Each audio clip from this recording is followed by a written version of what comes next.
독일 해군이 보유한 최신 함정, 작센급 방공 호위함을 아시나요?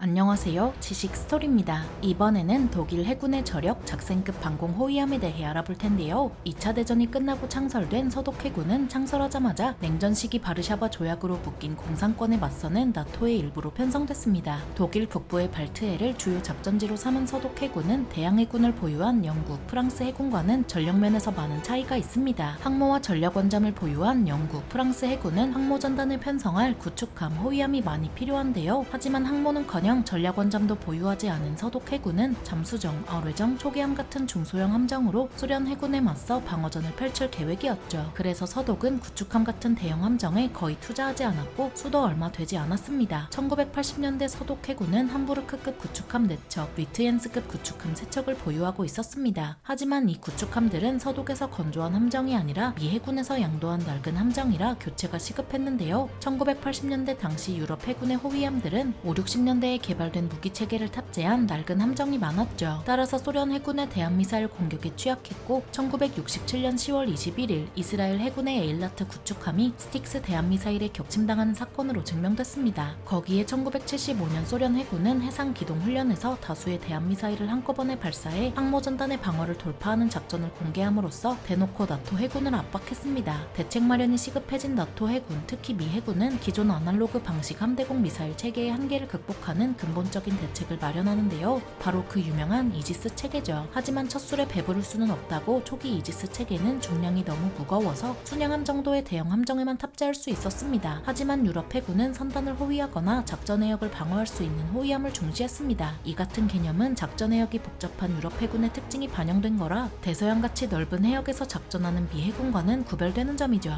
그래서 기존의 대잠전을 중시했던 유럽 해군의 호위함은 대한미사일에 대항해 대공전투를 벌일 수 있는 다목적 함으로 변할 필요가 있었는데요. 1980년대 나토 8개국 해군은 낡은 호위함을 교체하고자 국제 공동개발에 나섭니다. 사실 나토 해군은 60년대부터 공동으로 호위함을 개발하려고 했지만 유로파이터처럼 조별과제가 되었습니다. 아무튼 나토 8개국 해군은 1981년부터 이 사업이 타당한지 조사하기 시작했고 NFR-90이란 이름으로 대함전, 대잠전, 방공 다하는 만능 호위함을 검토했는데요. 하지만 여기서 또 유로파이터처럼 조별과제가 되고 말죠. 계획대로라면 진작에 끝내고 1994년에 첫 호위함이 취역한 뒤 52척이 건조될 예정이었습니다. 하지만 사공이 많으면 배가 산으로 간다는 말처럼 정말 배가 산으로 가버리더니 가장 중요한 무기체계의 합의에 실패하면서 계획은 휴지통에 들어갑니다. 한편 서독 해군은 NFR-90의 답답함에 사가버린 함부르크급 구축함을 하루빨리 교체해야 했는데요. 그래서 급한 불을 끄고자 1987년에 별도로 4척의 브란덴부르크급 호위함을 건조하죠. 이후 NFR-90 계획까지 공중분해되자 독일은 네덜란드, 스페인과 함께 1994년 1월 TFC라는 프로젝트를 시작합니다. 하지만 돈 문제로 스페인이 빠지자 한숨을 쉰 독일과 네덜란드는 그냥 미 해군의 이지스 체계를 도입하기로 정하더니 끝까지 차세대 호위함 개발을 진행합니다. 사실 NFR-90의 가장 큰 걸림돌이 된 건 선체와 기관을 통일하는 거였는데요. 하지만 독일과 네덜란드는 이를 과감하게 포기하고 방공 전투체계 탑재에 집중했습니다. 그렇게 네덜란드의 탈레스에서 개발한 APAR을 탑재한 124형 호위함, 즉 작센급은 복수의 목표물을 추적할 수 있지만 탐지거리가 짧아서 미니 이지스함이라 불립니다. 그렇다면 이런 작센급이 어떤지 재원을 살펴보도록 하겠습니다. 작센급은 전장 143m에 전폭 17.4m, 홀수선 6.9m이며 배수량은 5,690톤에 승조원은 255명이고 무장은 76.2mm 함포 한문, 27mm 기관포 2문, 함대함 미사일, 중단거리 함대공 미사일 323mm 경어뢰, 12.7mm 중기관총 4정이며 최대 속도는 29킬로톤에 항속거리는 4,000L입니다. 작센급은 이전에 취역한 브란덴부르크급을 기본으로 방공에 필요한 APAR 레이더를 탑재해서 개량한 건데요. 따라서 선체도 독일에서 개발한 메코 호위함을 기반으로 V자형 연돌과 모듈 방식을 이어받았습니다. 선체는 레이더 탐지 면적을 줄이기 위한 스텔스 설계가 적용됐고 특히 APAR 레이더를 포함한 메인마스트는 누가 봐도 스텔스일 정도로 적용됐습니다. 메인마스트를 포함한 상부 구조물은 대부분 경합금이 아니라 강판으로 건조됐고 선체 내부는 7개의 방수구역으로 나뉘어 있어 피격에 대비한 설계를 보여주죠. 거기에 함대 사령부를 수용하기 위한 위한 별도의 공간이 마련되어 있으며 4개의 식당, 도서관, 체육관, 병실도 갖춰져 있습니다. 작생급은 기계 강국인 독일답게 가스터빈과 디젤 엔진을 함께 구동하는 방식을 사용하는데요. 연비를 높이기 위해서 가스터빈을 2기에서 1기로 줄였고 고속 항해 시 부족한 출력은 디젤 엔진으로 보충하도록 설계했습니다. 이런 작생급의 기관 출력은 최대 51,600마력으로 브란덴부르크급과 비슷한 수준입니다. 작생급은 브란덴부르크급보다 배수량이 커졌지만 선체가 연장된 덕에 고속 항해가 가능하고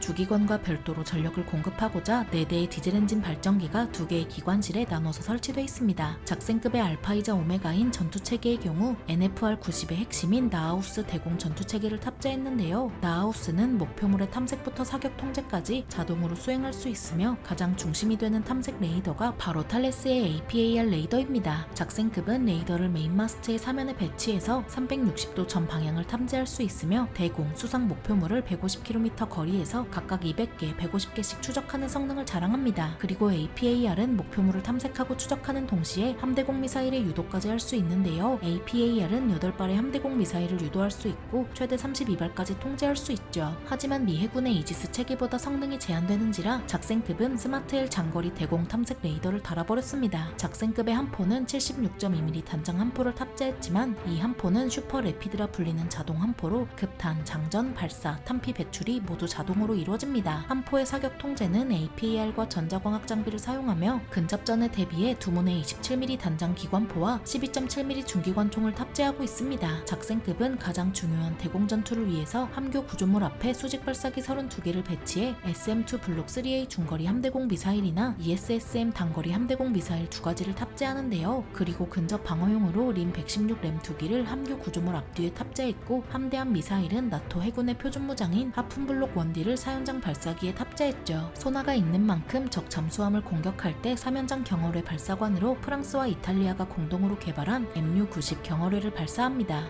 MU-90 경어뢰는 작생급에 수용된 대자멜기 링스 마크 88A 혹은 NH-90NFH에서도 발사할 수 있습니다. 하필이면 대자멜기로 도입된 게 안명 높은 농협 헬기라니. 자세한 내용은 해당 영상을 참고해주세요. 독일은 작생급 4척을 도입할 계획이었지만 4번함은 건조가 취소되었고 3척의 작생급은 독일 해군 제2호위전대에 배치됐습니다. 공동개발에 참여한 네덜란드도 동급인 대제번 프로빈시에급 4척을 2002년부터 2005년에 걸쳐 도입했습니다. 작생급은 함포 대신 PGH-2000 자주포의 포탑을 시험용으로 달아서 테스트해본 적이 있는데요. 2022년에는 라인메탈과 엔비디에이가 개발한 고에너지 레이저 무기를 탑재해서 드론 요격을 테스트해보기도 했습니다. 레이저로 드론을 요격하는 것보다 자주포 포탑을 함포 대신 달 생각을 하다니 어쩌면 독일다운 생각이라고 할 수 있겠죠. 독일 해군의 저력 작생급 방공 호위함에 대해 알아봤는데요. 영상이 유익하셨다면 구독과 좋아요 부탁드립니다. 감사합니다. 지식스토리였습니다.